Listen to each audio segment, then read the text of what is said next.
This customer texted me a picture of this parking bollard that apparently somebody hit with their car and it just got completely destroyed. And so now it's broken up into 4 pieces, and I'm going to have to go out and weld this back together. They were able to put the bolts back in and get the things set back in place, so this should be a fairly straightforward job. All I'm going to have to do is weld those pieces back together. Now, when I say a job's going to be simple and it's going to go smooth, what I'm really saying is I'm hoping and I'm praying that it's going to go smooth. But the reality is, what job has ever actually gone completely smoothly? And what job have you never run into any issues? I don't know that I could count one job where I've never made a mistake or I've never run into any issues outside of my control. And that's just the way business works. And it's the way life works. But the best thing you can do is just stay calm about it and not get all worked up about it. What good is it going to do you to stress over something that you really can't control? I always fill up the gas on this welder every time I'm going to use it. There might be some left over, but I don't want to take any chance of running out of gas, so I always just top it off right before I go to the job.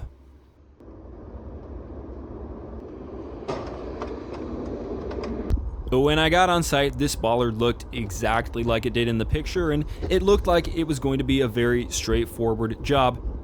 Before I start welding something like this, I always make a bevel groove in it so that I have some actual meat to fill, because if you don't have a little gap to fill, then you're just going to be putting a weld on the surface, and you really don't want to do that unless you just want to get fired.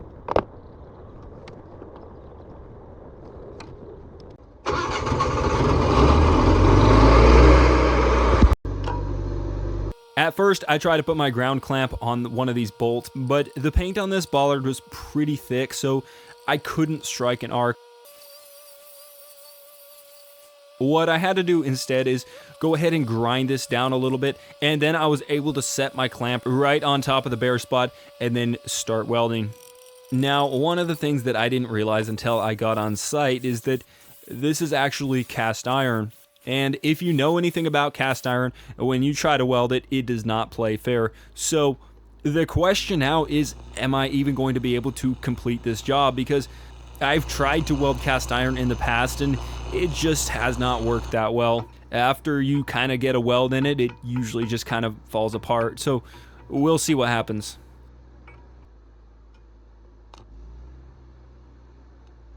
This customer owns a marina, and so they call me every now and then to come and weld stuff for them. It's really nice to have repeat customers, because if you can earn the trust of your customers, then hopefully you will become their go-to welding guy. Or whatever your trade is, you'll become their go-to guy, so you know they're not going to go shopping around and they're just going to use you for whatever projects they need to have done. Unfortunately, that cannot be said for every customer. There are some customers who really only care about getting something cheap, and the moment you bump your prices up, then they're going to go find somebody cheaper. And these customers tend to be the worst customers to work for. So if you can find a way to not have to work for cheap customers, then your life is going to be so much better. Now, I have not found a solution to never have to work for a cheap customer again, but maybe I just need to learn to say that word that nobody likes to say. No. Now, as I tried to weld this thing back together, I noticed the welds kept cracking on me, which was not good. And I was getting a lot of porosity, and the welds were just not very clean. Again, that's because it's cast iron, and cast iron just doesn't weld very well unless you use some special kind of technique.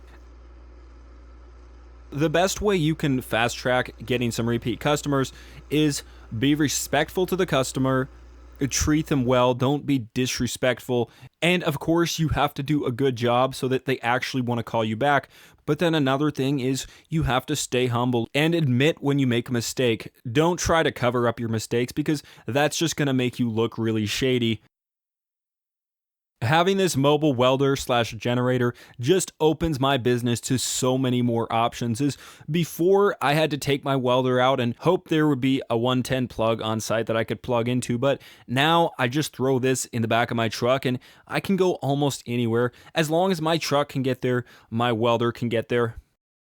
Now, this job was a $300 repair. However, I ended up knocking that down to $250 for the customer because I knew since this was cast iron, I couldn't really guarantee my welds here. I did the best I could, but at the end of the day, cast iron is just really brittle and it breaks very easily. Now, they were planning to JB weld this if I couldn't weld it, so I would definitely say that this weld is going to be far better than JB weld.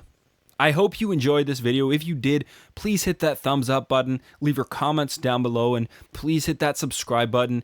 If you do that, that will really help YouTube push out my videos so that more people can see videos just like this.